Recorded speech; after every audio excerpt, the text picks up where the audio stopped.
내 하루는 언제나 도시가 잠든 새벽 4시에 시작된다.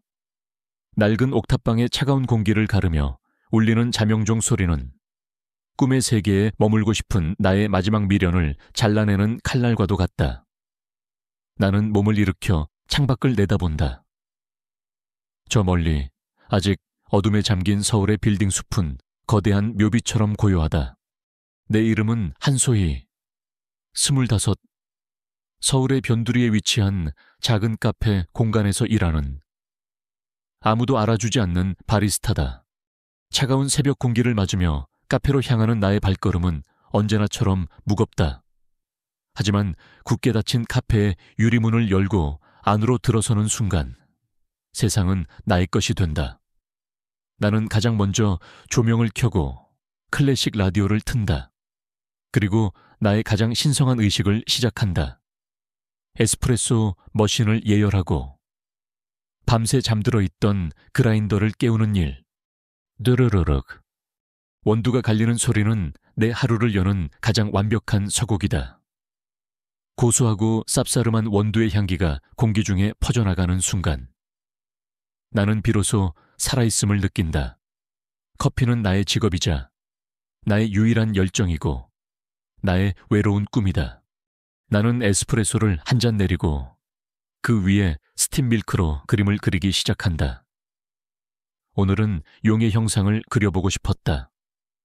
전국 바리스타 챔피언십 그 꿈의 무대에 서게 된다면 나는 세상에서 가장 역동적이고 화려한 용으로 심사위원들을 놀라게 해주고 싶다. 하지만 내 손끝에서 태어난 것은 용이 아닌 어설픈 뱀 한 마리뿐이다.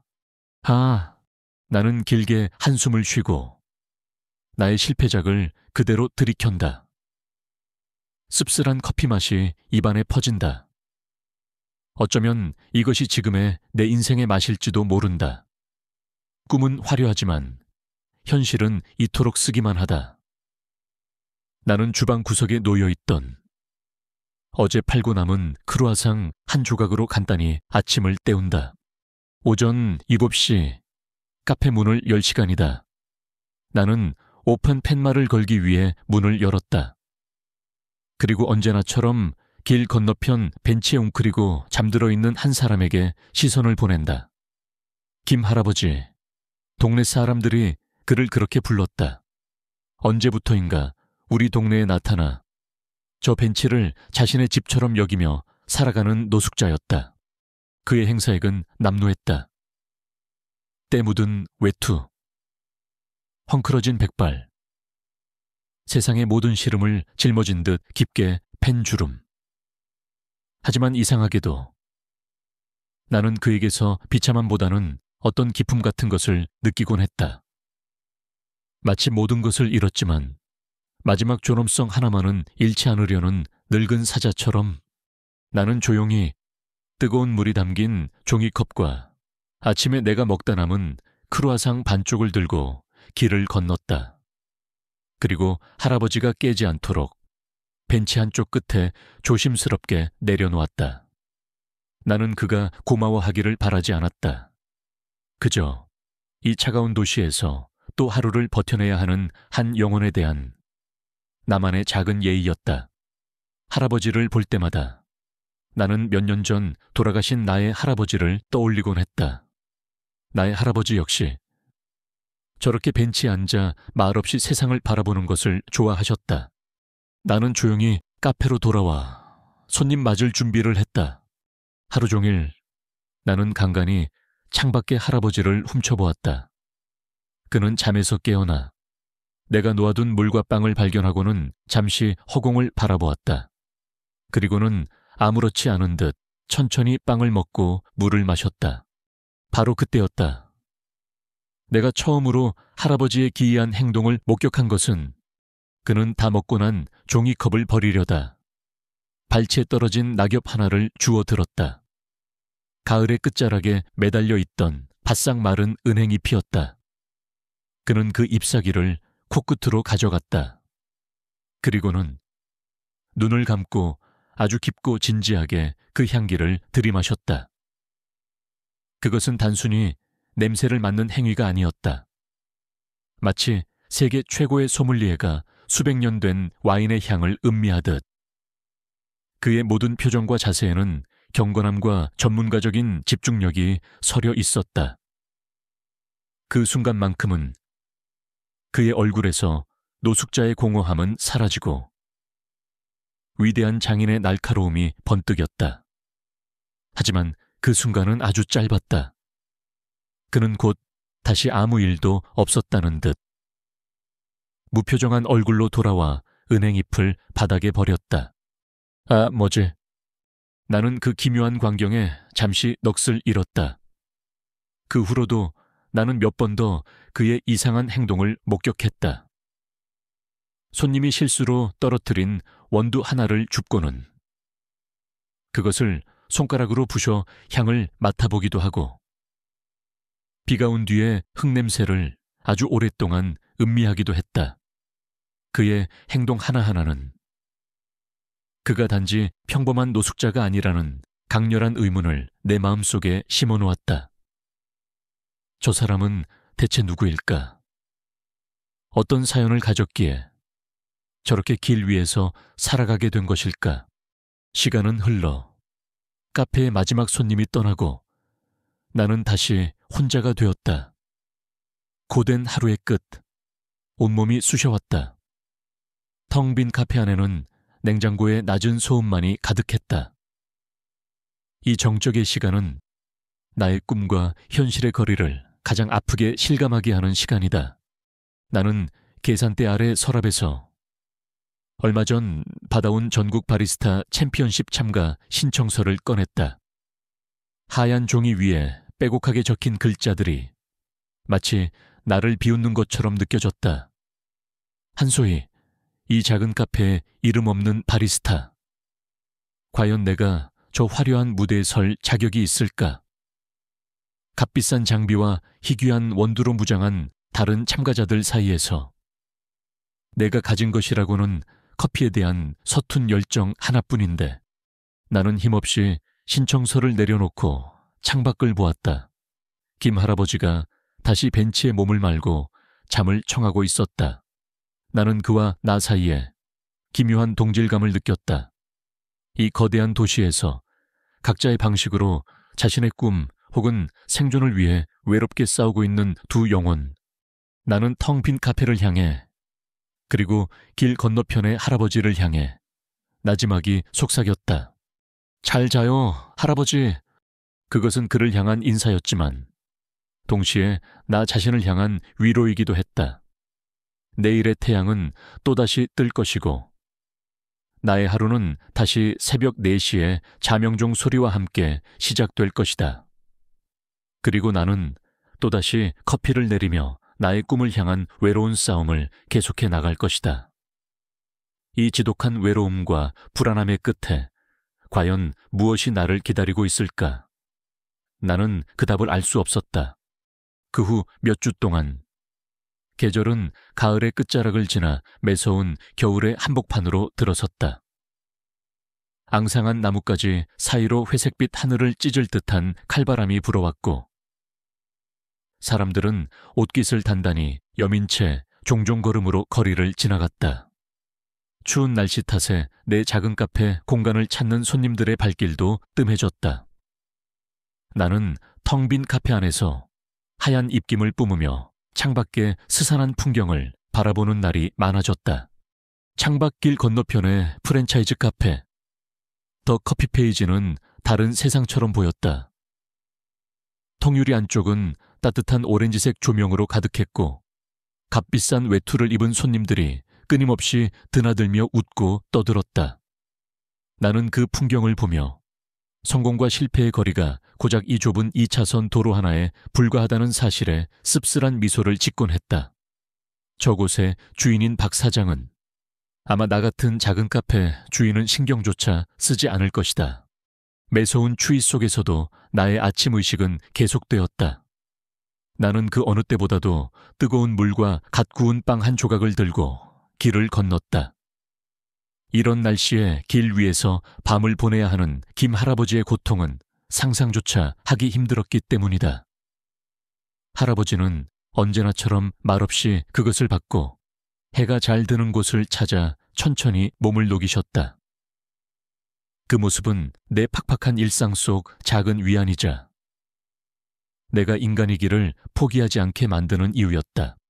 사건은 12월의 가장 추운 어느 날 오후에 일어났다. 그날은 유독 바람이 거셌고 체감온도는 영하 10도를 밑돌았다. 나는 창가 자리에 앉아 챔피언십에 제출을 할 원두 배합 비율을 놓고 씨름하고 있었다. 그때 내 시야에 김 할아버지의 모습이 들어왔다. 그는 살을 애는 듯한 바람을 피하기 위해 길 건너편 더 커피 페이지의 처마 밑 움푹 들어간 공간에 몸을 웅크리고 있었다. 그는 가게 입구를 막지도 않았고 그저 잠시 바람을 피할 공간을 찾고 있을 뿐이었다. 바로 그 순간 더 커피 페이지의 유리문이 거칠게 열렸다. 최고급 캐시미어 코트를 입은 박 사장이었다. 그의 얼굴은 마치 가게 앞에 오물이라도 발견한 듯 극도의 혐오감과 분노로 일그러져 있었다. 그는 성큼성큼 할아버지에게 다가가 고함을 질렀다. 그의 목소리는 날카로운 얼음 조각처럼 카페 안에 날개까지 들려왔다. 야, 거기 당장 안 비켜. 당신 같은 사람 때문에 재수 없어서 손님 다 떨어지잖아. 김 할아버지는 깜짝 놀라 몸을 일으키려 했다. 하지만 추위에 얼어붙은 몸은 마음처럼 따라주지 않았다. 그가 자신의 얼마 안 되는 집 낡은 담요 한 장과 작은 깡통 하나를 챙기기 위해 허리를 숙이는 순간 박 사장의 참을성은 바닥나고 말았다. 에이, 씨 더러운 건 빨리빨리 치워야지. 그는 그렇게 외치며 할아버지가 동전을 모으는 데 쓰는 낡고 찌그러진 깡통을 발로 세게 걷어찼다. 깡그랑 비명과도 같은 금속성 소음과 함께 깡통이 공중으로 날아올랐고 그 안에 들어있던 얼마 안 되는 동전들이 차가운 보도블록 위로 사방팔방 흩어졌다. 10원짜리, 100원짜리 동전들이 대구르르 굴러가는 소리는 한 인간의 존엄성이 무참히 짓밟히는 소리처럼 들려 가슴을 아프게 후벼 팠다. 김 할아버지는 망견자실한 표정으로 흩어진 동전들을 바라보았다. 그는 떨리는 손으로 차가운 바닥에 엎드려 동전들을 하나씩 주우려 했다. 하지만 박 사장의 악행은 거기서 멈추지 않았다. 그는 허리를 숙인 할아버지의 어깨를 손으로 거칠게 밀쳤다. 귀먹었어. 당장 꺼지라고 했지. 힘없는 노인의 몸은 맥없이 뒤로 넘어갔다. 쿵 하는 소리와 함께 할아버지는 그대로 차가운 보도블록 바닥에 나자빠지고 말았다. 나는 내 눈앞에서 벌어지고 있는 광경을 믿을 수가 없었다. 내 몸의 모든 피가 머리끝으로 쏠리는 기분이었다. 뜨거운 분노가 치밀어 올라 숨을 쉴 수가 없었다. 당장이라도 뛰쳐나가 저 악마 같은 남자의 멱살을 잡고 소리치고 싶었다. 당신도 똑같은 인간이 아니냐고. 어떻게 연약한 노인에게 이토록 잔인한 짓을 할 수 있냐고 따져 묻고 싶었다. 내 몸이 의자에서 벌떡 일어났다. 하지만 다음 순간 차가운 이성이 내 발목을 붙잡았다. 내가 뭘 할 수 있는데. 마음속에 또 다른 내가 속삭였다. 나는 그저 월세 내기도 버거운 작은 카페의 주인일 뿐이다. 저 남자는 이 동네 상가 번영회에서도 힘께나 쓰는 돈 많고 인맥 좋은 프랜차이즈 사장이다. 내가 섣불리 나섰다가는 저 남자가 나를 어떻게 괴롭힐지 모른다. 내 가게 문을 닫게 만드는 것쯤은 그에게는 식은 죽 먹기일 것이다. 내 꿈, 내 열정, 내 유일한 생계수단이 모두 사라져버릴 수도 있다. 공포가 분노를 집어삼키기 시작했다. 나는 아무것도 할 수 없다는 무력감에 주먹을 쥔 채 부들부들 떨기만 했다. 내 자신이 너무나도 비겁하고 한심하게 느껴졌다.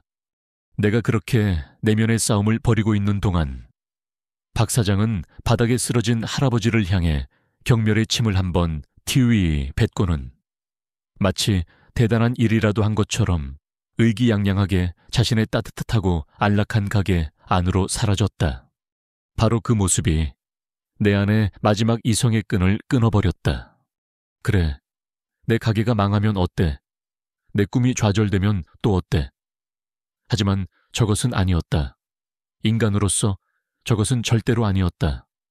저런 비인간적인 행위를 보고도 못 본 척한다면 나는 더 이상 거울 속의 내 자신을 마주 볼 수 없을 것이다. 내가 내리는 커피는 그 어떤 향기도 잃어버리게 될 것이다.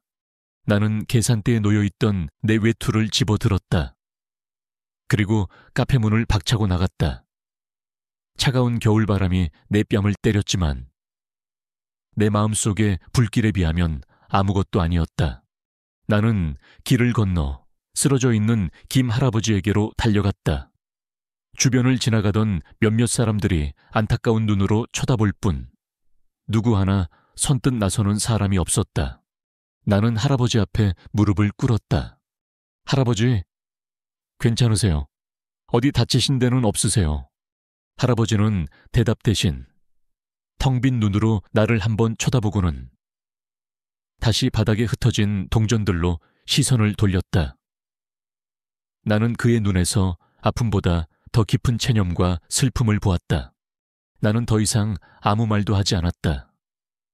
대신 꽁꽁 언 손으로 차가운 보도블록 위에 흩어진 동전들을 하나씩 하나씩 줍기 시작했다.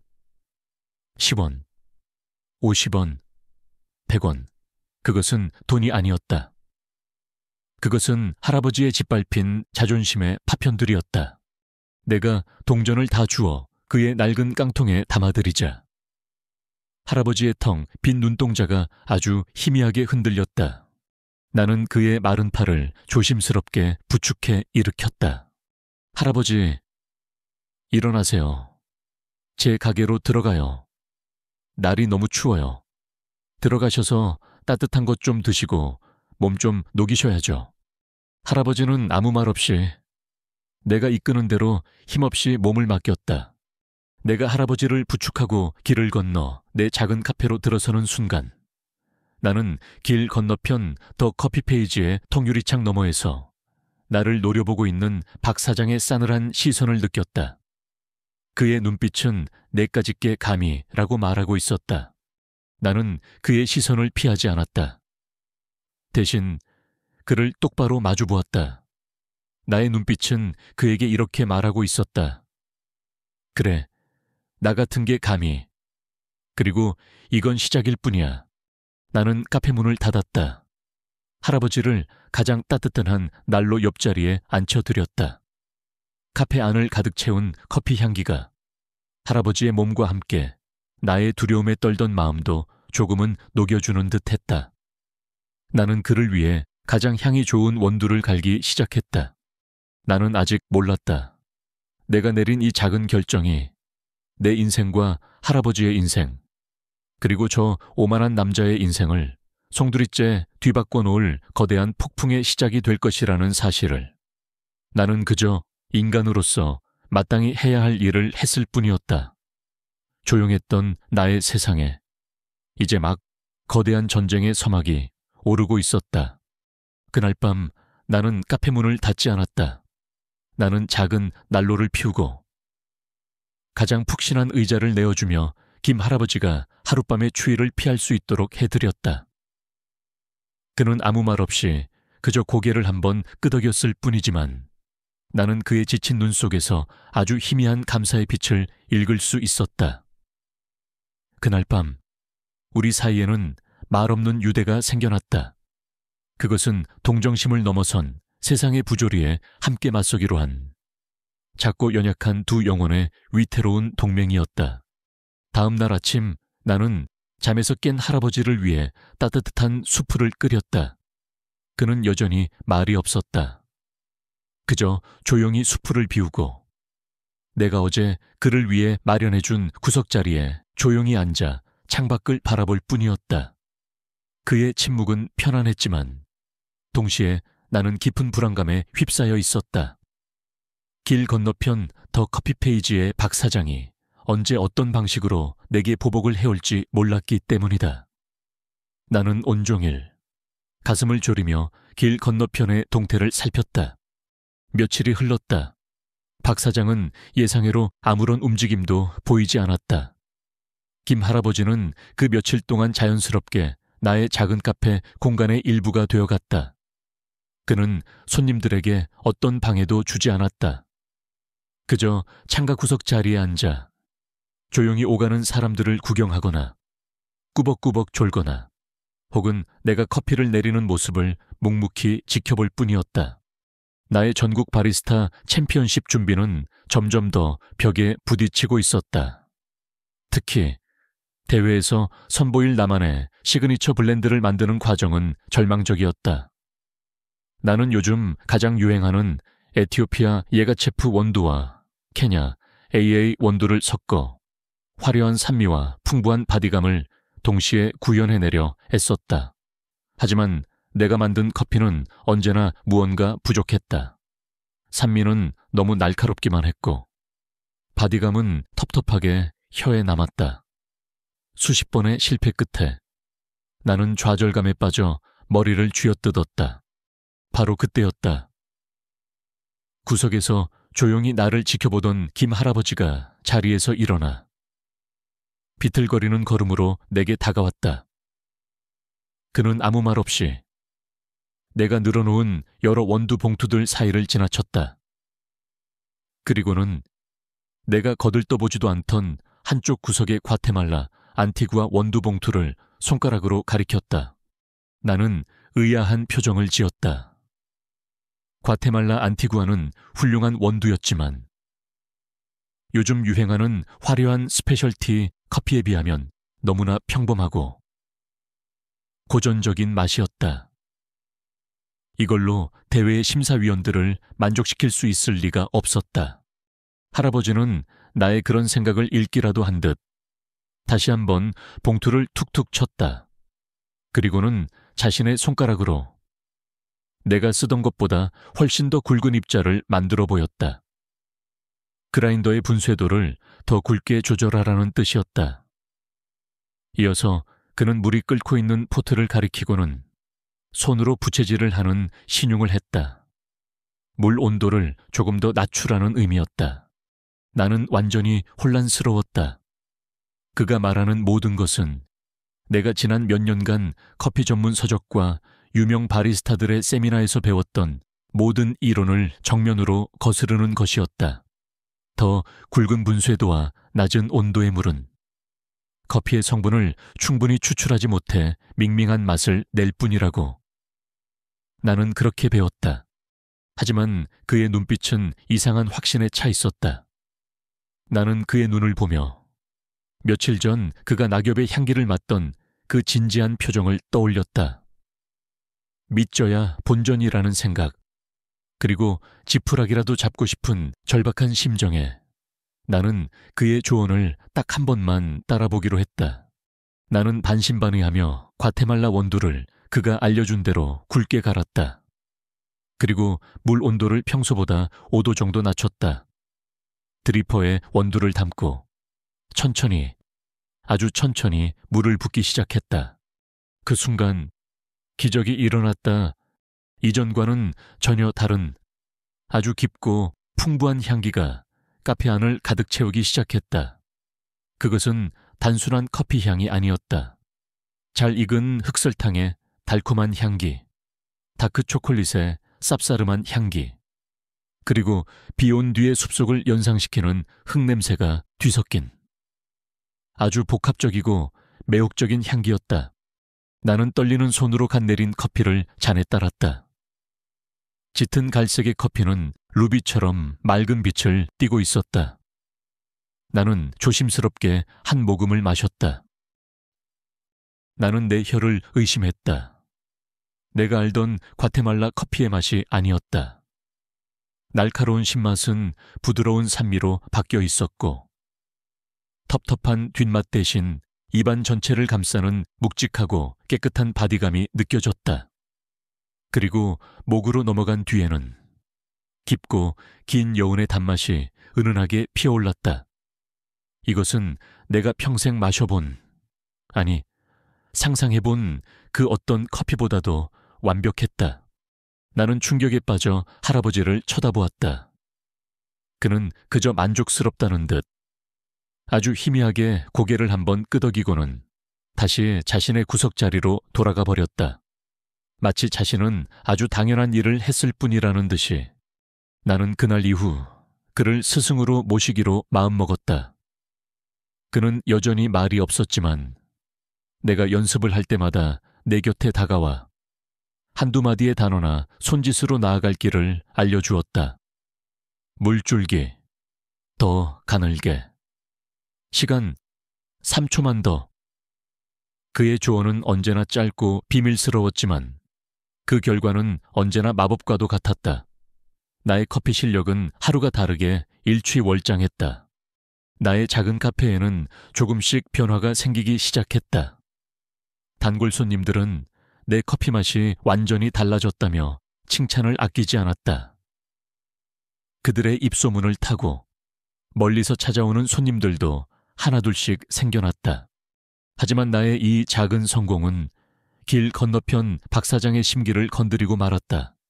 그는 자신의 가게 매출이 조금씩 줄어드는 이유를 내 가게에 드나드는 김 할아버지 때문이라고 생각한 것이 틀림없었다. 어느 날 단골인 동네 슈퍼마켓 아주머니가 걱정스러운 얼굴로 내게 말했다. 소희 씨, 저 건너편 박 사장이 동네방네 이상한 소문을 내고 다니더라. 소희 씨네 가게는 거지들 소굴이라서 비위생적이고 커피에 뭘 타는지도 모른다고 말이야. 조심해야겠어. 그의 유치한 질투는 거기서 끝나지 않았다. 며칠 뒤 구청 위생과에서 불시 점검을 나왔다. 나는 하늘을 우러러 한 점 부끄럼 없이 가게를 운영했기에 당당하게 점검을 받았고 매우 청결함이라는 평가를 받았다. 하지만 나는 그 모든 과정이 너무나도 모욕적이고 스트레스 받는 일이라는 것을 깨달았다. 그리고 이 모든 것의 배후에 박 사장이 있다는 것을 직감했다. 그리고 마침내 그는 직접 모습을 드러냈다. 어느 날 오후 그는 걱정스러운 이웃이라는 가증스러운 가면을 쓰고 내 가게로 들어왔다. 그는 가게 구석에 앉아있는 김 할아버지를 노골적으로 쳐다보며 내게 시비를 걸기 시작했다. 한 사장, 장사는 이렇게 하면 안 되지. 어떻게 이런 사람을 가게 안에 들여놓나. 우리 동네 품격 떨어지는 소리 안 들려. 이러다 손님 다 끊기고 길바닥에 나앉고 싶어. 그의 경멸적인 말투에 내 안의 분노가 다시 끌어올랐다. 나는 카운터 너머로 그를 차갑게 쏘아보며 대답했다. 제 가게에 어떤 손님을 드릴지는 제가 결정합니다. 박 사장님, 그리고 제 손님들은 사장님 가게 손님들과는 달리 사람을 겉모습으로 판단하지 않는 분들이라서요. 품격은 비싼 인테리어가 아니라 그 안에 있는 사람이 만드는 것 아닐까요? 나의 당돌한 대답에 그의 얼굴이 시뻘게 달아올랐다. 그는 어린 것이 겁대가리를 상실했구나. 어디 한번 후회하게 만들어주지 라는 말을 남기고 문을 거칠게 닫고 나가버렸다. 나는 그의 뒷모습을 보며 주먹을 꽉 쥐었다. 두려웠다. 앞으로 그가 또 어떤 방식으로 나를 괴롭힐지 몰라 무서웠다. 하지만 동시에 이상한 투지가 불타올랐다. 이제 이것은 단순히 나의 꿈을 위한 싸움이 아니었다. 나의 소중한 공간과 나의 존엄성, 그리고 나의 유일한 스승인 김 할아버지를 지키기 위한 싸움이었다. 그날 밤 나는 텅 빈 가게에 홀로 남아 챔피언십 참가 신청서를 꺼내 들었다. 이전에는 그저 막막하게만 보였던 신청서가 이제는 내가 반드시 이겨야만 하는 전쟁의 출사표처럼 보였다. 나는 신청서의 빈칸을 하나씩 또박또박 채워나갔다. 나의 이름, 나의 카페 이름, 그리고 시그니처 커피 이름란에 나는 잠시 망설이다가 이렇게 적었다. 두 번째 향기. 그것은 김 할아버지 덕분에 다시 태어난 나의 커피에 대한 헌사이자 세상에서 잊힌 그가 나의 카페에서 그의 두 번째 향기를 피워내기를 바라는 나의 간절한 소망이었다. 나는 이제 더 이상 물러서지 않을 것이다. 이 전쟁에서 나는 반드시 승리해야만 했다. 전국 바리스타 챔피언십 예선전이 열리는 날 아침, 나는 잠을 설친 탓에 머리가 띵했다. 창밖은 아직 어둠에 잠겨 있었지만 나는 이미 몇 시간째 뜬 눈으로 밤을 사운 뒤였다. 손이 미세하게 떨려왔다. 오늘 단 하루의 결과에 나의 꿈, 나의 작은 카페의 운명, 그리고 김 할아버지의 가르침에 대한 나의 보답까지. 너무나도 많은 것들이 걸려 있었다. 나는 밤새도록 정성껏 포장해둔 원두와 나의 손때 묻은 도구들을 가방에 챙겼다. 값비싼 최신 장비는 아니었지만 지난 몇 달간 할아버지의 가르침 속에서 나와 한 몸처럼 움직여온 나의 분신과도 같은 도구들이었다. 카페에 들러 마지막으로 모든 것을 점검했다. 할아버지는 평소와 같이 구석자리에 조용히 앉아 계셨다. 하지만 그날따라 그의 텅 빈 것 같던 눈은 아주 맑고 깊게 나를 응시하고 있었다. 그는 내가 떠날 채비를 마치자 자리에서 일어나 내게로 다가왔다. 그리고 나의 어깨에 굳은 살이 박인 그의 손을 가만히 올려놓았다. 얘야, 그가 처음으로 나를 그렇게 불렀다. 커피는 기술이 아니라 마음으로 내리는 것이다. 그의 목소리는 쇳소리가 섞여 있었지만 그 어떤 위로보다도 깊은 울림이 있었다. 화려함에 속지 마라. 기계에 의존하지도 마라. 내 이야기를, 너의 진심을 그 안에 담아라. 그것이 진짜 커피다. 그는 그 말을 남기고 다시 자신의 자리로 돌아가 눈을 감았다. 그것이 그가 내게 해준 유일한 응원이자 가장 심오한 가르침이었다. 나는 그의 말을 가슴 깊이 새기며 무거운 발걸음으로 대회장으로 향했다. 이제부터는 온전히 나 혼자만의 싸움이었다. 대회장이 열리는 컨벤션 홀은 거대한 전쟁터와도 같았다. 눈부신 조명, 수십 개의 부스에서 동시에 풍겨 나오는 현란한 커피 향기, 그리고 전국에 내로라 하는 바리스타들이 뿜어내는 팽팽한 긴장감에 나는 주눅이 들었다. 모두가 전문가처럼 보였고 그들의 장비는 마치 미래에서 온 것처럼 번쩍였다. 그에 비해 나의 작은 가방은 너무나도 초라해 보였다. 그때 저편에서 오만한 웃음소리와 함께 익숙한 얼굴이 눈에 들어왔다. 길 건너편 더 커피 페이지의 수석 바리스타 최민혁이었다. 그는 박 사장의 전폭적인 지원을 받는 이번 대회의 강력한 우승 후보 중 한 명이었다. 그는 여러 명의 스태프에 둘러싸여 마치 개선 장군처럼 거들먹거리고 있었다. 그가 나를 발견하더니 노골적으로 비웃는 표정을 지어 보였다. 내까짓게 여긴 어쩐 일이냐라고 말하는 듯한 그 경멸 어린 시선에 나는 주먹을 꽉 쥐었다. 대회는 숨 돌릴 틈도 없이 진행되었다. 첫 번째 라운드는 에스프레소 빨리 만들기, 두 번째는 라테아트 대결이었다.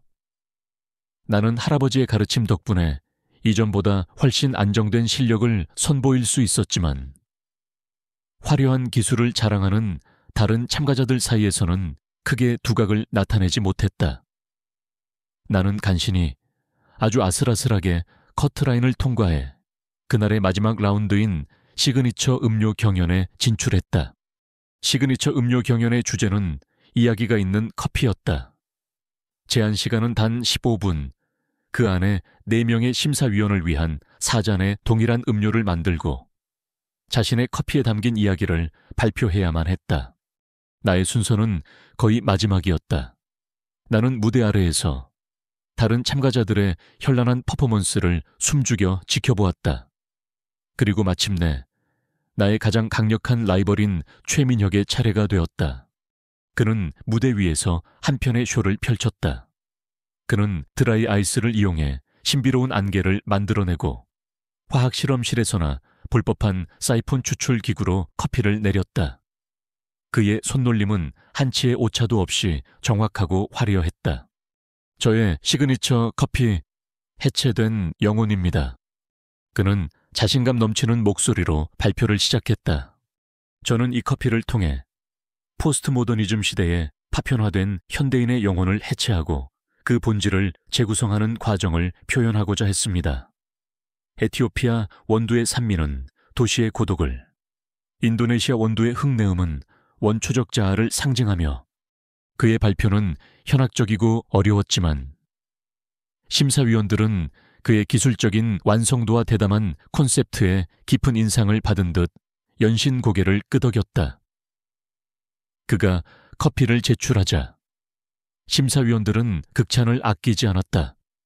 그는 아주 높은 점수를 받고 관객들의 뜨거운 박수 속에서 의기양양하게 무대를 내려왔다.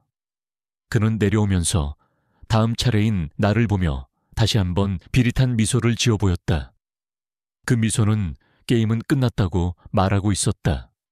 다음 참가자, 카페 공간의 한소희 씨, 무대 위로 올라와 주십시오. 사회자의 목소리에 나는 떨리는 다리를 억지로 움직여 무대 위로 올라갔다. 수백 개의 눈이 나를 향해 있었다. 무대는 너무나도 넓고 텅 비어 보였다.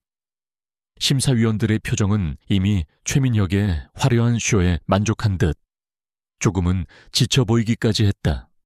나는 준비해온 도구들을 테이블 위에 올려놓았다. 내가 몇 달간 밤을 새워가며 연습했던 복잡하고 정교한 레시피.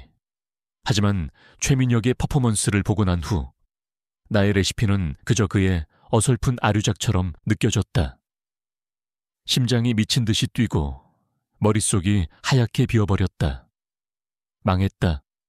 나는 이길 수 없다. 절망감이 온몸을 덮쳐왔다. 바로 그 패배감의 정점에서 할아버지의 마지막 목소리가 내 귓가에 울리는 듯했다. 겹히는 기술이 아니라 마음으로 내리는 것이다. 내 이야기를, 너의 진심을 담아라. 그래, 나의 이야기, 나의 진심. 나는 그 순간 아주 중요한 결심을 내렸다. 나는 나를 짓누르던 모든 압박감과 계산을 내려놓았다. 그리고 내가 준비해왔던 모든 복잡한 도구들을 테이블 한쪽으로 밀어버렸다. 나는 가방 가장 깊숙한 곳에서 아주 단순하고 평범한 세라믹 드리퍼와 가느다란 주둥이를 가진 주전자를 꺼냈다. 모든 것을 버리고 가장 기본으로 돌아가기로 한 것이다. 내가 할아버지에게 처음으로 가르침을 받았던 그날의 커피. 나를 구원했던 그 과테말라 안티구아 핸드드립 커피를 내리기로 결심했다. 그것은 나의 모든 것을 건 위험천만한 도박이었다. 내가 드리퍼를 서버 위에 올려놓자 심사위원석에서 의아하다는 듯한 목소리가 들려왔다. 특히 까다롭기로 유명한 심사위원장의 표정은 노골적인 실망감마저 드러내고 있었다. 한소희 참가자, 이게 시그니처 음료가 맞습니까? 그냥 평범한 핸드드립 커피 말입니다. 그의 목소리에는 이런 걸로 시간을 낭비하게 할 셈인가 하는 듯한 짜증이 섞여 있었다. 나는 고개를 들어 그의 눈을 똑바로 쳐다보았다. 신기하게도 모든 것을 내려놓자 두려움이 사라졌다. 그날 하루 종일 나를 괴롭혔던 불안감 대신 차분하고 단단한 결의가 내 마음을 채웠다. 나는 마이크를 잡고 내 평생 가장 또렷한 목소리로 대답했다. 네, 심사위원장님, 이것이 저의 모든 것을 담은 저의 이야기입니다. 나는 깊게 숨을 들이마셨다. 15분의 타이머가 움직이기 시작했다. 이제 나의 마지막 이야기가 이 작은 드리퍼 안에서 시작될 참이었다. 네, 심사위원장님, 이것이 저의 모든 것을 담은 저의 이야기입니다. 나의 대답이 끝나자 15분의 타이머가 움직이기 시작했다. 나는 더 이상 관중석의 수군거림도, 심사위원들의 회의적인 시선도, 길 건너편 라이벌의 비웃음도 신경 쓰지 않았다. 내 세상에는 오직 나와 커피, 그리고 나를 지켜보고 있을 김 할아버지만이 존재했다. 나는 눈을 감고 심호흡을 했다. 할아버지의 마지막 조언이 마음속에 울려 퍼졌다. 마음으로 내리는 커피, 너의 진심을 담아라. 나는 천천히, 마치 신성한 의식을 치르듯 움직이기 시작했다. 새하얀 종이 필터를 정성껏 접어 드리퍼에 안착시켰다.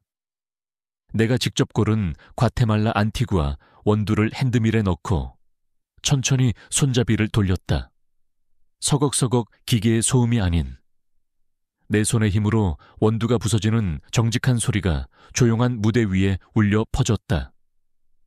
나는 눈을 감고 갈려나온 원두의 향기를 깊게 들이마셨다. 흙과 초콜릿, 그리고 아주 희미한 스모크 향. 그것은 할아버지의 향기였고 나의 이야기의 시작이었다.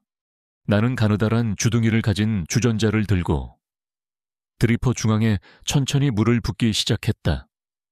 그리고 마이크를 통해 나의 목소리를 흘려보냈다. 내 목소리는 떨리지 않았다. 오히려 이상할 정도로 차분하고 담담했다. 이 커피의 이름은 두 번째 향기입니다. 이것은 커피의 산미나 바디감, 혹은 특별한 추출법에 대한 이야기가 아닙니다. 이것은 한 사람에 대한 이야기입니다. 나는 뜸을 들이며 첫 번째 물줄기를 멈췄다. 커피가 부풀어 오르며 짙은 향기가 피어올랐다. 제가 아는 한 할아버지가 계십니다. 그분은 세상의 모든 것을 잃은 듯한 얼굴로 매일 같은 자리에서 추위와 외로움을 견뎌내셨습니다. 사람들은 그를 보지 못했고 보려 하지도 않았습니다. 그는 도시의 소음 속에서 보이지 않는 그림자와도 같은 존재였습니다.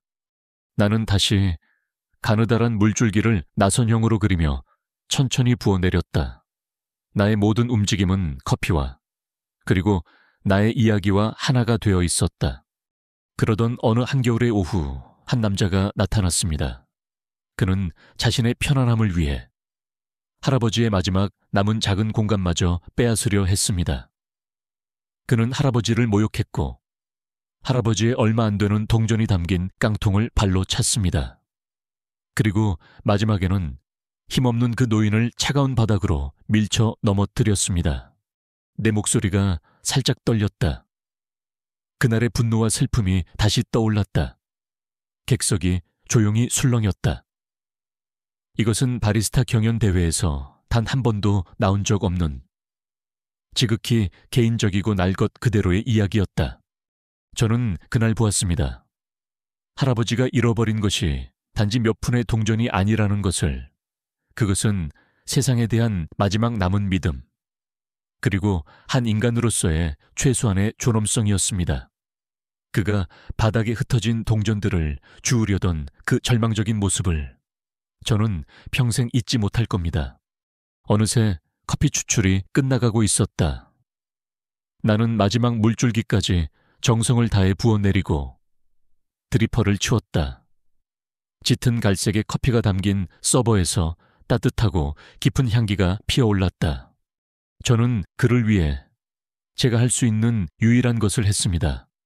그저 따뜻한 커피 한 잔을 내어드렸습니다.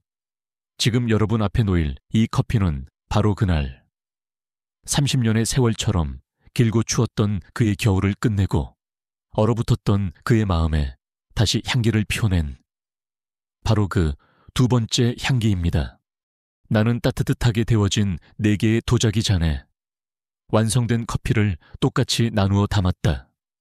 그리고 심사위원들 앞에 한 잔씩 조심스럽게 내려놓았다. 나의 15분은 그렇게 끝이 났다. 심사위원들은 한동안 말이 없었다. 그들은 내 이야기에 감동받은 듯 했지만 동시에 당혹스러워하는 기색이 역력했다. 이곳은 커피의 맛과 기술을 평가하는 자리이지 감성적인 이야기를 듣는 자리가 아니었기 때문이다. 젊은 심사위원 2명이 먼저 커피를 맛보았다. 그들은 서로의 얼굴을 쳐다보며 고개를 갸웃거렸다. 깔끔하네요. 밸런스가 좋군요. 그들의 평가는 나쁘지 않았지만 그 안에는 어떤 감흥도 없었다. 최민혁의 화려한 커피가 주었던 충격과는 거리가 멀었다. 무대 아래에서 최민혁이 노골적으로 코웃음을 치는 소리가 들렸다. 저게 뭐야? 무슨 심파극 찍나? 감성팔이 하는 것도 아니고 끝났구나. 나의 도박은 실패로 끝난 것이다. 진심은 결국 화려한 기술을 이길 수 없는 것인가? 절망감이 해일처럼 밀려와 손끝이 차갑게 식어갔다. 바로 그때였다. 지금까지 아무 말 없이 침묵을 지키고 있던 심사위원장. 대한민국 커피협회의 명예회장이자 살아있는 전설인 윤태림 선생이 천천히 커피잔을 집어들었다. 그는 70대 후반의 고령이었지만 눈빛만은 형형하게 살아있는 노장이었다. 그는 커피를 바로 마시지 않았다. 대신 잔을 코끝으로 가져가 눈을 감고 아주 깊게 그 향을 들이마셨다. 마치 아주 소중한 기억을 더듬는 듯한 경건한 태도였다. 그의 미간이 아주 희미하게, 하지만 분명히 찌푸려졌다. 그의 얼굴에 스쳐 지나간 것은 단순한 호기심이 아니었다. 그것은 거의 30년 만에 마주친 옛 친구를 향한 믿을 수 없다는 경이로움에 가까웠다. 그는 마침내 아주 조심스럽게 커피를 한 모금 머금었다. 그의 눈이 순간 번쩍 뜨였다. 그는 다시 한번, 이번에는 더 길게 커피를 음미했다. 그리고는 탁 소리가 나게 잔을 내려놓았다. 나는 보았다. 그의 손이 아주 미세하게 떨리고 있다는 것을. 그는 나를 쳐다보았다. 그의 눈에는 심사위원의 날카로움 대신 거대한 의문과 흥분이 소용돌이치고 있었다. 아가씨, 그의 목소리는 너무나도 다급했다. 이 커피, 대체 어떻게 내린 것이오? 이 원두의 배합과 이 추출법은, 아가씨는 이것을 대체 어디서, 누구에게 배운 것이냔 말이오. 내가 대답할 틈도 주지 않고 그는 거의 자기 자신에게 말하듯 중얼거렸다. 아니야, 그럴 리가 없어.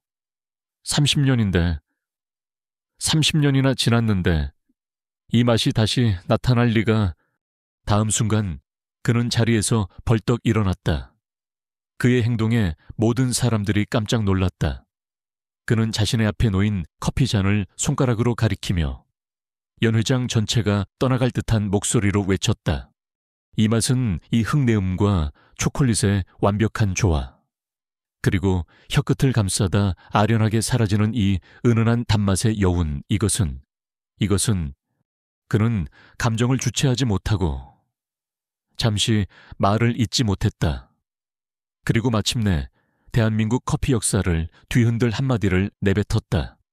이것은 30년 전 홀연히 종적을 감춘 나의 유일한 스승이시자. 대한민국 1세대 스페셜티 커피의 개척자. 마스터 김진환 선생의 커피와 정확히 똑같소. 마스터 김진환. 그 이름이 나오는 순간 연 회장은 마치 폭탄이라도 터진 듯한 충격에 휩싸였다. 김진환. 그는 1980년대 불모지와 같았던 대한민국에 처음으로 스페셜티 커피를 알리고 수많은 제자들을 길러내다 30년 전 어느 날 갑자기 모든 것을 버리고 사라져버린 전설적인 인물이었다. 그가 살아있는지 죽었는지조차 아무도 몰랐다. 다른 심사위원들은 경악하며 자신들의 잔에 담긴 커피를 다시 맛보기 시작했다.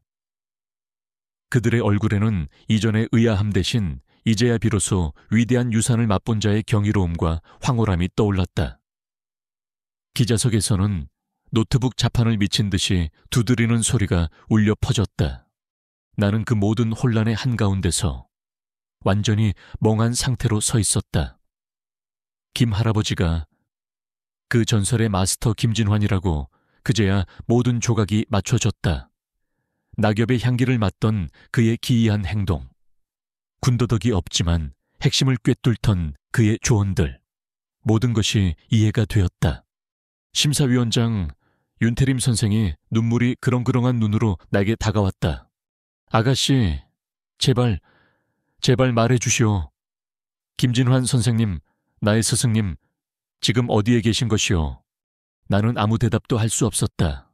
나는 그저 스포트라이트의 한가운데서 대한민국 커피계 전체를 뒤흔들어버린 이 거대한 폭풍을 꿈처럼 바라볼 뿐이었다.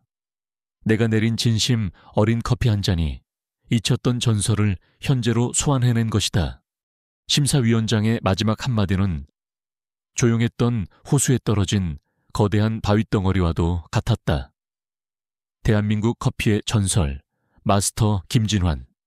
그 이름이 나온 순간 대회장은 순식간에 아수라장이 되었다. 김진환 마스터라고 말도 안 돼. 그 노숙자가 전설의 김진환 마스터란 말이야. 모든 기자들이 일제히 내게로 몰려들었다. 수십 개의 마이크와 카메라가 내 얼굴 바로 앞까지 들이닥쳤다. 눈을 뜰 수 없을 정도로 플래시가 터졌고 귀가 먹먹할 정도로 질문이 쏟아졌다. 한소희 씨, 그 할아버지가 정말 김진환 마스터가 맞습니까? 김진환 마스터는 지금 어디에 계십니까? 제발 한 말씀만 해주십시오. 나는 그 거대한 혼돈 속에서 아무 말도 할 수 없었다. 내 머릿속 역시 뒤죽박죽이었다. 내가 매일 아침 빵과 물을 건네던 그 할아버지가 내가 감히 이름조차 올리기 힘들었던 전설적인 인물이라니. 그때 윤태림 심사위원장과 대회 관계자들이 달려와 나를 보호하며 둘러쌌다. 여러분, 진정하십시오. 지금은 대회가 진행 중입니다. 참가자를 보호해 주십시오. 그들은 나를 기자들로부터 분리시켜 무대 뒤편에 작은 대기실로 이끌었다. 대기실로 들어오는 순간까지도 바깥의 소라는 조금도 가라앉지 않았다. 경연은 더 이상 의미가 없었다. 30년 만에 돌아온 전설의 귀환. 그것이 오늘 대회의 유일하고도 가장 거대한 이슈가 되어버렸다. 나는 대기실 의자에 멍하니 앉아 휴대폰을 켰다. 불과 몇 분 사이에 인터넷 세상은 이미 뒤집혀 있었다. 모든 포털 사이트의 실시간 검색어 1위는 김진환이었고 2위는 한소희 바리스타였다. 관련 기사들이 1초가 멀다 하고 쏟아져 나왔다. 속보, 30년 만에 귀환. 커피마스터 김진환, 노숙자로 발견되다 충격 한 잔의 커피가 깨운 대한민국 커피의 전설, 두 번째 향기. 바리스타 한소희는 누구인가? 그리고 그 기사들 사이로 새로운 영상 하나가 미친 듯이 퍼져나가고 있었다. 며칠 전 김민지 PD가 내게 건넸던 바로 그 영상. 내가 그녀에게 세상에 공개하지 말아달라고 부탁했던 박 사장의 만행이 담긴 영상이었다. 아마도 김민지 PD는 지금이 바로 때라고 판단했을 것이다. 영상은 전설에게 발길질한 프랜차이즈 카페 사장이라는 제목과 함께 걷잡을 수 없이 퍼져나갔다. 그리고 그 파급력은 내가 상상했던 것 이상으로 거대하고 파괴적이었다. 이것이 바로 세상이 박 사장에게 내리는 충격적인 후폭풍의 시작이었다. 사람들은 분노했다. 단순히 갑질 사장에 대한 분노가 아니었다. 국가적인 보물과도 같은 한 분야의 위대한 스승을 모욕하고 짓밟은 것에 대한 전 국민적인 분노였다. 박 사장의 카페 더 커피 페이지의 SNS 계정은 순식간에 비난의 댓글로 마비되었다. 인터넷 지도 앱의 가게 평점은 별점 테러를 당해 최하점으로 곤두박질 쳤다. 여기가 그 전설적인 분께 발길질한 곳인가요? 당장 폐업해라. 커피가 아니라 인성을 팔아야지. 당신 같은 사람은 장사할 자격도 없다. 사람들은 가게 앞에 우리는 전설을 존중합니다. 갑질 사장 물러가라 등의 항의 문구가 적힌 포스트잇을 붙이기 시작했다. 작은 포스트잇으로 시작된 항의는 곧 대규모 불매 운동으로 번졌다. 네오 커피 페이지 프랜차이즈 본사는 그야말로 불벼락을 맞았다. 끊임없는 항의 전화와 가맹계약 해지 문의에 업무가 마비될 지경이었다. 결국 본사는 사건이 터진 지 단 하루 만에 공식 사과문을 발표하고 박 사장과의 가맹계약을 즉시 해지한다고 발표했다. 브랜드 이미지에 회복 불가능한 타격을 입힌 것에 대한 가차 없는 조치였다. 박 사장은 하루아침에 모든 것을 잃었다. 며칠 뒤 완전히 폐인이 된 그가 내 작은 카페 공간으로 찾아왔다. 그는 며칠 동안 잠도 밥도 제대로 먹지 못한 듯 헬쑥하고 초췌한 모습이었다. 그는 내 앞에 무릎을 꿇고 애원하기 시작했다. 한 사장, 아니, 한소희 씨, 제발 나 좀 살려주시오. 내가 정말 죽을 죄를 지었소. 내가 미쳤었나 보. 제발 김진환 선생님께 내가 잘못했다고 한 번만 용서해달라고 말 좀 전해주시오. 나 이대로 길바닥에 나앉게 생겼단 말이오. 그의 비굴한 모습을 보니 역겨움이 치밀어 올랐다. 나는 그를 차갑게 내려다보며 그가 며칠 전 할아버지에게 했던 말을 그대로 돌려주었다. 그러셨어요. 하지만 어쩌죠. 사장님 스스로의 힘으로 이겨내셔야죠. 힘없는 사람들은 원래 그렇게 버티며 사는 거랍니다. 나는 더 이상 그와 말을 섞지 않았다. 그는 잠시 더 애원하다가 내 싸늘한 반응에 결국 울면서 돌아갔다. 나는 그의 뒷모습을 보며 어떤 통쾌함도 느끼지 않았다. 그저 인과응보라는 낡은 단어의 무서움을 실감할 뿐이었다. 한편 대회가 중단된 후 윤태림 심사위원장과 다른 제자들은 수소문 끝에 김 할아버지를 찾아냈다. 그들은 할아버지를 깨끗하고 안락한 곳으로 모셨다.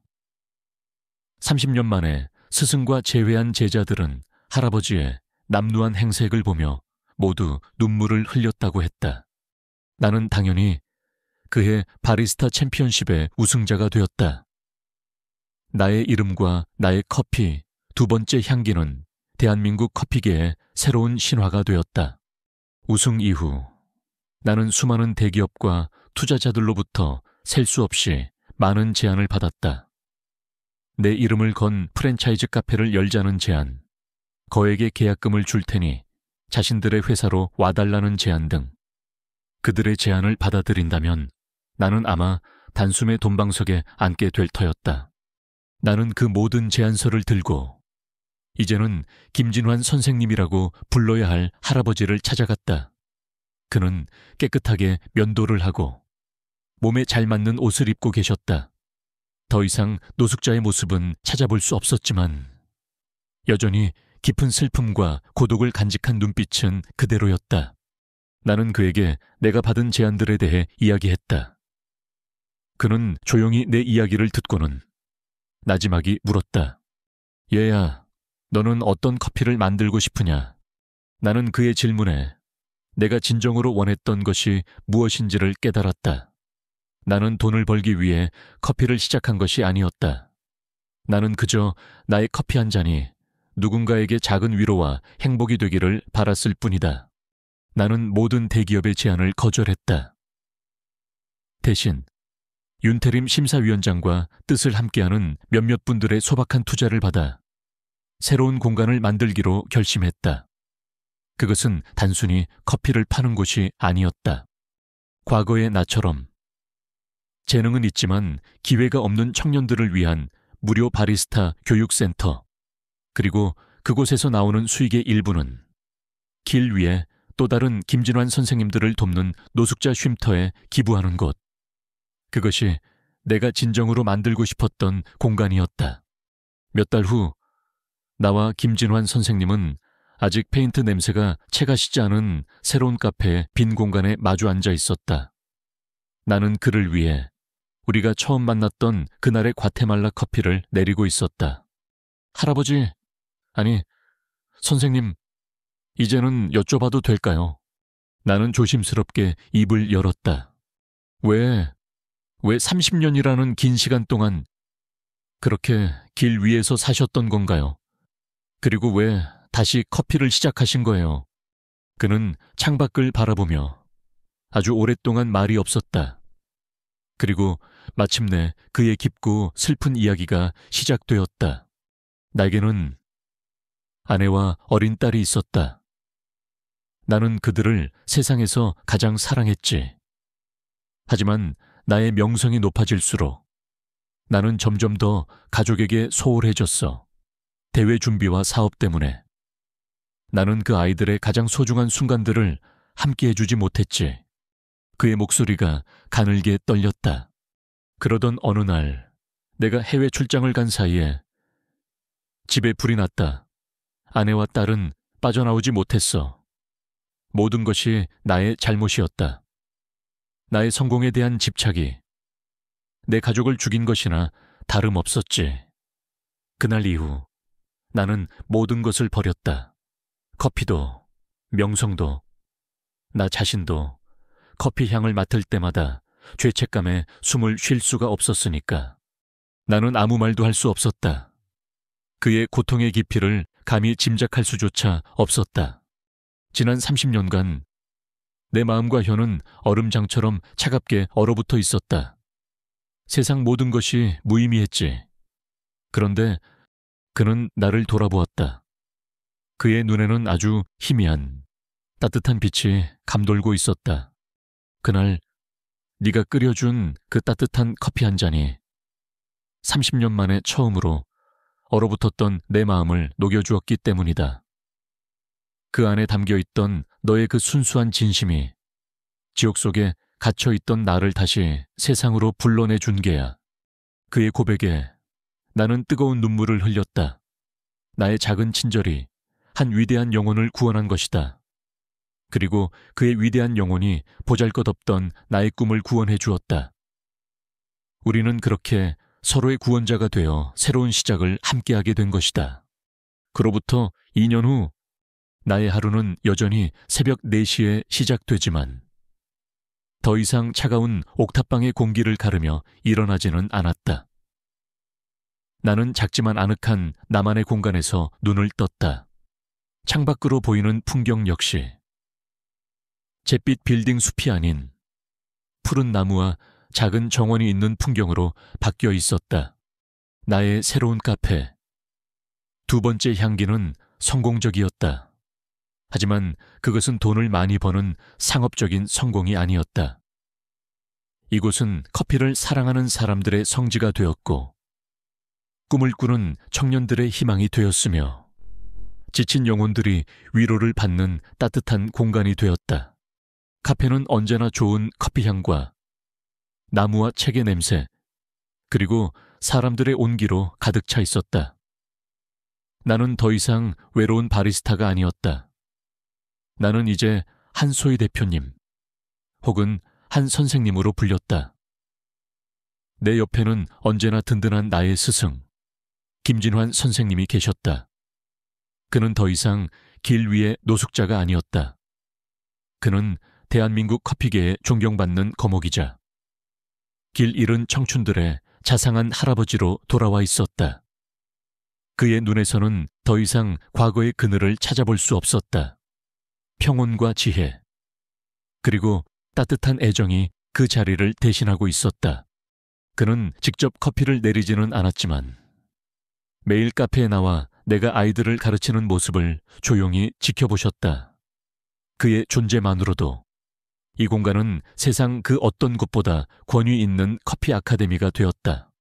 오늘도 두 번째 향기의 바리스타 교육장에서는 새로운 꿈나무들이 자라나고 있었다. 선생님, 제 스팀 밀크는 왜 이렇게 거품이 거칠게 나올까요?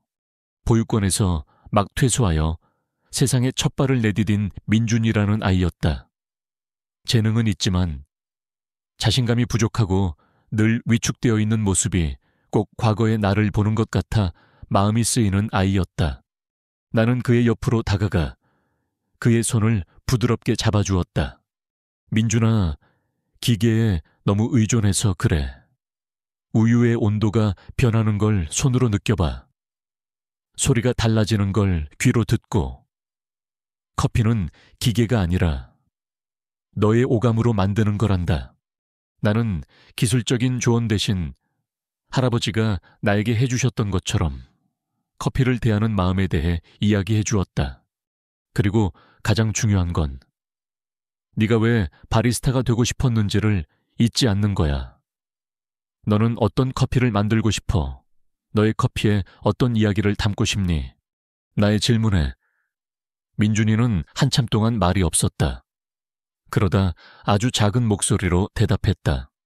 저는 보육원에서 저를 돌봐주시던 선생님께 세상에서 가장 따뜻하고 부드러운 카페라테를 만들어 드리고 싶었어요. 늘 피곤해 보이셨거든요. 나는 그의 대답에 환하게 웃으며 그의 머리를 쓰다듬어 주었다. 그래, 바로 그거야. 그 마음을 잊지 마. 그 마음을 담아서 스팀 피처를 잡아봐. 이건 그냥 우유가 아니라 네가 존경하는 분께 드리는 따뜻한 마음이라고 생각하면서 나의 조언에 민준이는 다시 한번 스팀 피처를 잡았다. 그의 눈빛은 이전과 달라져 있었다. 그는 마침내 완벽하지는 않지만 이전과는 비교할 수 없을 정도로 부드럽고 고운 우유 거품을 만들어내는데 성공했다. 자신의 손으로 만들어낸 결과물에 그의 얼굴에 처음으로 환한 자신감의 미소가 피어올랐다. 나는 그 모습을 보며 가슴 벅찬 희열을 느꼈다. 저 작은 성공의 경험이 앞으로 이 아이가 세상을 살아가는데 큰 힘이 되어줄 것이다. 구석 의자에 앉아 이 모든 것을 지켜보던 김진환 선생님의 얼굴에도 자랑스러운 할아버지의 미소가 걸려 있었다. 며칠 뒤 민준이는 재단에서 지원해준 작은 중고 트럭을 개조해 자신만의 움직이는 카페 민준이네 커피차의 사장님이 되었다. 그는 가장 먼저 보육원의 선생님들을 찾아가 자신이 직접 만든 따뜻한 카페라테를 대접했다고 한다. 나는 그 소식을 듣고 하루 종일 행복했다. 이것이 바로 내가 꿈꾸던 선순환이었다. 어느덧 저녁이 되어 마지막 손님과 학생들이 모두 돌아가고 카페에는 다시 나와 김진환 선생님. 단둘만이 남았다. 우리는 함께 가게를 정리했다. 이제는 너무나도 익숙하고 편안한 우리만의 저녁 의식이었다. 정리를 마치고 우리는 카페 앞 작은 벤치에 나란히 앉았다. 우리가 처음으로 제대로 마주 앉았던 바로 그 자리였다. 도시의 불빛들이 하나둘씩 켜지기 시작하고 시원한 저녁 바람이 기분 좋게 불어왔다. 선생님, 오늘 민준이 보셨죠? 정말 대견하지 않아요? 그래, 꼭 내 어릴 적 모습을 보는 것 같더구나. 아주 훌륭한 스승을 뒀어. 선생님의 칭찬에 내 얼굴이 빨개졌다. 우리는 잠시 말없이 평화로운 저녁 풍경을 바라보았다. 그때 저쪽 골목에서 한 젊은이가 걸어 나왔다. 잔뜩 지치고 경계심 가득한 얼굴, 남루한 옷차림. 누가 봐도 집을 나와 거리를 방황하는 청년이었다. 그는 우리 카페에 따뜻한 불빛을 불어온 듯이 쳐다보다가 이내 고개를 숙이고 그냥 지나치려 했다. 나는 그 모습을 보는 순간 나도 모르게 자리에서 벌떡 일어났다. 그리고 망설임 없이 카페 안으로 들어갔다. 나는 방금 내린 따뜻한 커피 한 잔과 갓 구운 빵 하나를 들고 다시 밖으로 나왔다. 나는 그 청년에게 다가갔다. 청년은 경계하며 뒷걸음질 쳤다. 나는 최대한 부드러운 미소를 지으며 그에게 커피와 빵을 내밀었다. 날이 많이 춥죠. 이거 드시고 힘내세요. 나는 어떤 질문도 어떤 충고도 하지 않았다. 그저 2년 전 내가 받았던 그 따뜻함을 이름 모를 또 다른 영혼에게 전달할 뿐이었다. 청년은 한참 동안 나와 내가 내민 커피를 번갈아 쳐다보다가 이내 떨리는 손으로 그것을 받아들었다. 그의 눈에 아주 희미한 빛이 고였다. 나는 조용히 다시 벤치로 돌아왔다. 김진환 선생님이 나를 보며 세상에서 가장 인자한 미소로 웃고 계셨다. 이제야 비로소 너의 두 번째 향기가 완성되었구나. 나는 선생님을 마주보며 환하게 웃었다. 그렇다. 이것이 나의 이야기의 완성이었다. 나의 커피는 단순히 마시는 음료가 아니었다. 그것은 위로였고 희망이었으며 사람과 사람의 마음을 이어주는 따뜻한 달이었다. 이야기는 한 잔의 커피에서 시작되었다. 그리고 또 다른 한 잔의 커피로 이어지고 있었다. 내가 받은 친절과 구원의 향기는 이제 또 다른 누군가에게 두 번째 향기가 되어 퍼져나갈 것이다. 나의 진짜 봄, 그리고 우리 모두의 진짜 봄은 바로 이렇게 시작되고 있었다. 오늘의 이야기가 여러분의 마음에 작은 울림을 주었다면 구독과 좋아요를 눌러 저희에게 힘을 실어주세요. 여러분의 따뜻한 응원이 저희에게는 더 좋은 이야기를 만드는 가장 큰 원동력이 됩니다. 소중한 사람들과 이 이야기를 공유하고 여러분의 생각이나 비슷한 경험을 댓글로 남겨주세요. 저희는 언제나 여러분의 이야기에 귀 기울이고 있습니다. 다음에도 감동과 희망을 전하는 이야기로 여러분을 찾아뵙겠습니다. 감사합니다.